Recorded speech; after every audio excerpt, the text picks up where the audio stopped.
Let's talk about the next big thing. The U.S. now stepping up efforts to contain monkeypox. According to a memo obtained by the Washington Post, the Biden administration estimates that it's going to need about $7 billion to try and contain monkeypox. You know, and John, according to Politico, it's also expected to declare monkeypox a public health emergency in just the next few days. Joining us now to talk about all this is Kentucky Congressman James Comer. He's the ranking member of the House Oversight Committee. Congressman, great to have you with us. Good morning. Well, I'm not a doctor, and, I don't know anything about pandemics or containing them, but I know $7 billion is a lot of money to hand over to this administration who's proven they can't really contain the COVID pandemic. So I wanted to get your take on this and the amount of money that they are saying they need to contain monkeypox.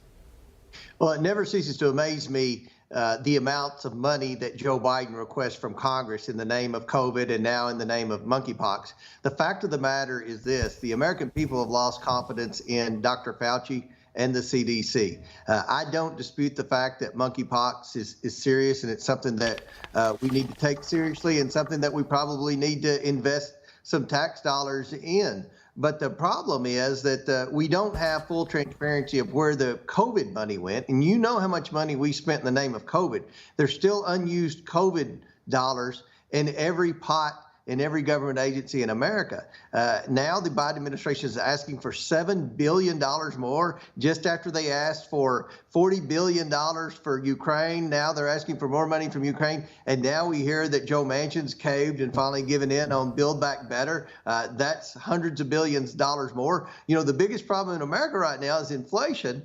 And the only way to tame inflation is to reduce government spending. But this administration wants to spend more. And unfortunately, because of Dr. Fauci, I don't have any confidence in appropriating a single penny to this administration to fight any type of health problem right now. I'm sure a lot of Americans feel that way. Yeah, they would support that.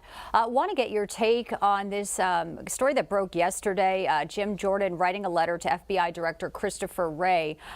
He came forward to say that there are whistleblowers, again, whistleblowers with the FBI, saying that they're being pressured agents to reclassify cases as domestic violence extremism, even if the cases do not meet the criteria for such a classification. Congressman Comer, what do you make of, again, an allegation like this when it comes to the FBI and what's happening there at that organization? Well, I think it's a credible allegation because you look at Hunter Biden and the problems that he's had. You know, the Republicans on the House Oversight Committee, we've led the investigation into his bank records.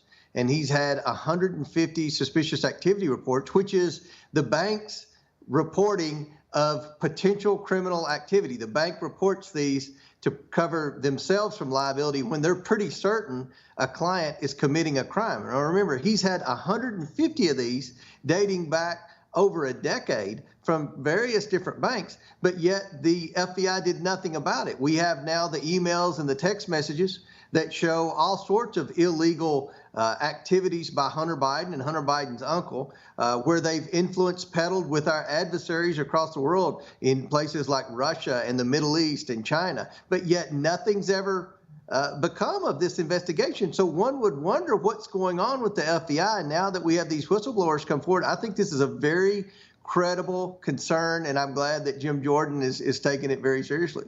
We want to take the Hunter Biden story another step further and ask you about this report in the New York Post. They say one of Hunter Biden's former business partners referred to Joe Biden as the big guy. This is something a lot of us suspected was true, that Joe Biden is the big guy.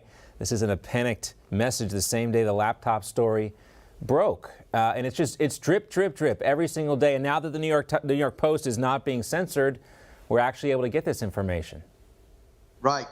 That's a significant story the New York Post broke, because in that conversation that they had, that taped conversation, Edward Pruitt said that or it wasn't Edward Pruitt, it was another person. It said that that Joe Biden was the big guy. So that's the second person, along with Tony Bobulinski, who's come forward and said that Hunter Biden is the big guy. So now we have two former Hunter Biden associates that have now said Joe Biden's the big guy. That's a problem for Joe Biden. If he was using his son Hunter to go through and try to obtain 10% ownership in a Chinese company, while he was vice president of the United States. That breaks every sort of law and ethics violation that we have in America.